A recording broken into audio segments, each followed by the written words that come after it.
This is the Exit Glacier, and it's difficult to believe, but 23,000 years ago, ice covered both of those mountain peaks, the highest of which is 5,000 feet. And over the centuries, the ice has melted and it forms this wash plain, and all the water runs out into the Resurrection River, and that then runs into Resurrection Bay.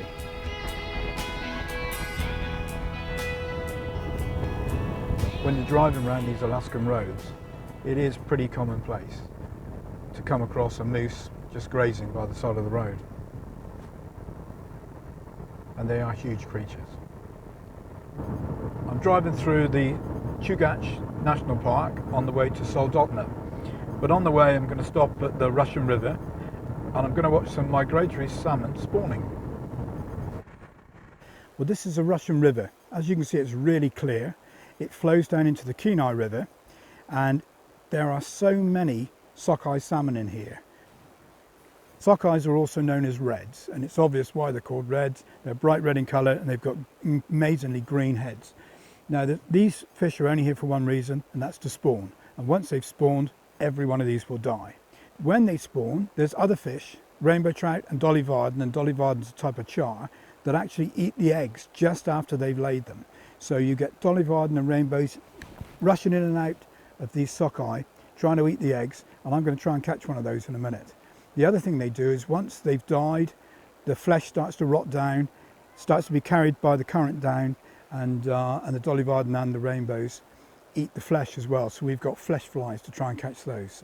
So what I'm going to do is I'm going to fish in amongst these sockeye with egg flies or flesh flies and see if I can catch a rainbow trout or a dolly varden.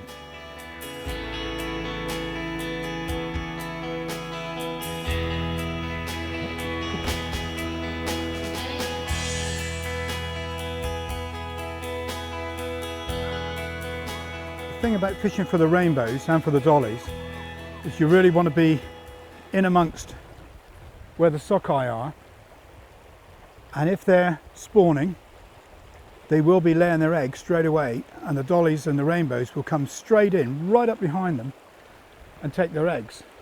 So I'm trying to get in amongst an area with plenty of sockeye, and I'm really looking for stones and undercuts where the rainbows and the dollies hide. You won't see them normally, and they just nip out quickly in amongst the sockeye and they grab the eggs as they come out of their bodies, literally. So I'm trying to find places with little nooks and crannies where these fish hide. Well, this is a dolly that's taken me here and take me down to another pool. So I'm going to have to try and get it from this pool back up to here. I don't know, there's so many sockeye here. And amongst this, we've got a dolly. And they're feeding on the eggs. Now then, if I can bring it up towards me. There we go. Come on, big fella. Well, there we are. That's a dolly varden. It's a char. You can see by the white leaning edges of its fins as well. Quite a long lean fish this, but beautifully marked, fought well. And that's taken the egg flies. I've got a sockeye here and a dolly varden here.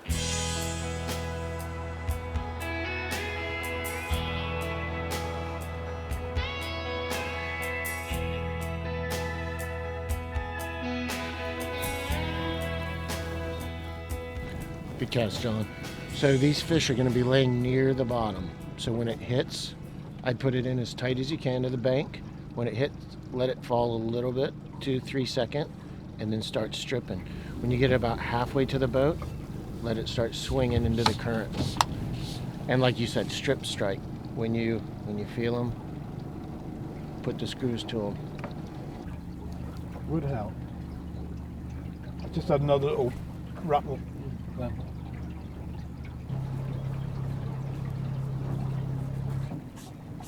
Yeah. Oh, yeah, and again. Bad. Came twice. Wow. That took it. Fantastic. Trying to get some line on my reel.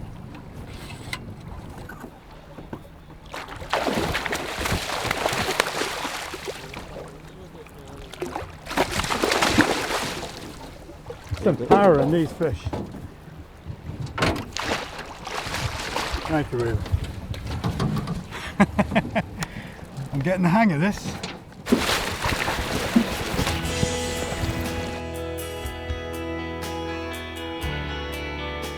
What do you think it is, Ruben, that makes the Kenai River such a fantastic fishery? You know, John, it's a number of things. For starters, the world record king salmon was caught here. 7 of the 10 largest kings ever caught on the planet were caught here, sport caught here on the Kenai River.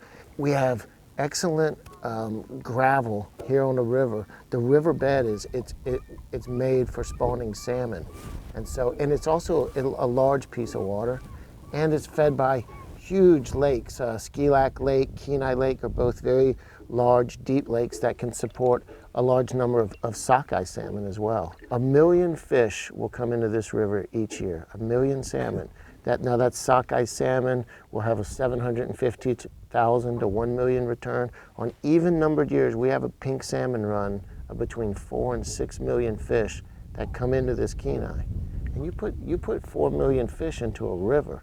It's amazing. When they come in on the tide, they may come in 100,000 at a time.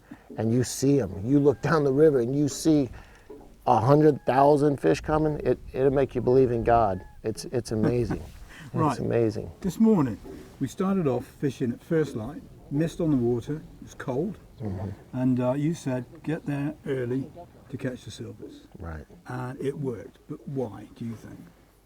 I don't know if, I think personally, and I've seen this in clear water, smaller streams when I first started fishing and guiding here, it's the sunlight. The sun gets on them, and for one reason or another, they shut down, they get lockjaw. They're still there. You still see them. You still bring your stuff right across their nose, but instead of following it and attacking it, they say no thank you. Yeah, So, as soon as the sun was really on the water, that was it. I had the odd take, but that was it. It Right. stopped. But we'd caught some silvers. They were great fish. oh yeah. And then we moved on for dollies and rainbows, trying to catch them my way, without a bobber or anything like that. Sure, we call it a strike indicator Yeah. in the fly fishing world. Okay, the strike indicator. But I thought I'd try to do it my way. I had one dolly, and then I had to change over, and changing over with an egg and a strike indicator. Right, But it works. right.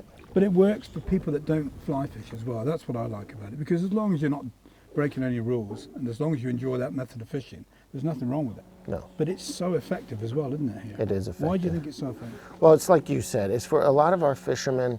We have experienced fishermen, of course, from all over the world that don't need an indicator, but the vast majority of our fly fishermen, they really need to see that strike. Yes. Not as big as I thought. It's just me being a worse planet. And another thing is that it allows for a really natural presentation. I hesitate to think how many hundreds of thousands of trout live in this river. And if you ask a hardcore king salmon fisherman, that's not a good thing, because they're king salmon egg eaters. You know, they Right, eat these yeah. king eggs. But for a fly rodder or for a trout fisherman, it's world class. There's trout in this river as long as your leg, literally. So, Yeah, well, people say I've got short legs, well, long pockets and short arms. obviously. that's a big trout nonetheless. Good job. Thank you very much.